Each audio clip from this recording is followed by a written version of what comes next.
Soomaalida Itoobiya shirkaasi oo ay qabteen beelaha deegaanka Soomaalida Itoobiya sidoo warkan inoogu soo diray wariyahayaga Najiib Cabdiwali Cabdixiis iyadoo muddooyinka u dambeysay ay soo tarayeen shirar ay ku qabsadeen gudaha magaalada Jigjiga beelaha dhulka dawladda deegaanka Soomaalida intooda badan shirarkaasi ay uga tashanayeen ayahood iyo danahooda sidoo kalena ay ku taageerayeen isbeddelka cusub ee ka curtay dhulka dawladda deegaanka xukuumadda cusub ee uu garwadeenka ka yahay mudane Mustafa Maxamed Umar ayaa waxa munaasabadan ahayd mid aad u ballaaran isla markaasna ay ka soo qayb galeen salaadiin cuqaal culimaaddin waxgarad dhalinyaro iyo haweenweyne aad u tiro badan waxa ay ku taageerayeen xukuumadda cusub iyo sidoo kale madaxweyne Mustafa Maxamed Umar iyagoo sidoo kale ka dalbanayay in laga qayb galiyo hanaanka siyaasadda ee deegaankaasi iyagoo arrimahaasi ka hadlaya hadaladoodii waxa ka mid ahaa halkan maqlay beesha baalcad absame oo iga maqlay oo walaalkayga koobaad ah baalcadka waa walaalkayga ku codsano xukuumadda oo uu yahay madaxweyne Mustafa in ma taqaanaa ay beeshu aan rabnay inaan kala hadalno baahidayada iyo cabashadayada iyo fikirka aanu ka qabno xukuumadda uu soo dhiso inaad u taageersanahay in beesha ay ka dhex muuqatanayaan aad baan ma taqaanaa aan codsanaynaa macnaheedu wuxuu yahay intan oo dhalinyaro ah oo xoogii dalka ah isla mar ahaantaana ku nool dawlad deegaanka aanan helinna wixii ay asaasiga u lahaayeen inay tahay mid sid mudan isla mar ahaantaana aan ka sugayno xukuumadda cusub ee uu hogaaminayo Honorable Mustafa Maxamed xukuumaddeena oo Itoobiya oo dhan isbeddel uu ka yimiday oo ku taageersanahay isbeddelka Itoobiya ka dhacay isbeddelka kale ee deegaankeena ka dhacayna waan taageersanahay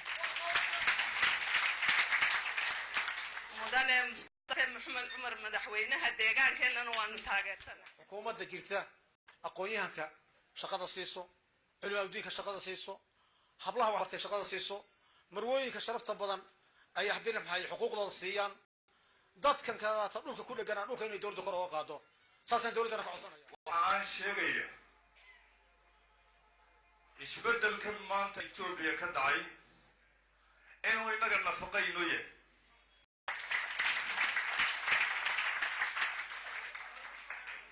waxaan rajaynayaa insha Allah in aan baalcad rajadeedii iyo karaamadeedii ay inoo soo noqonayso mudane madaxweyne haddii aad daawato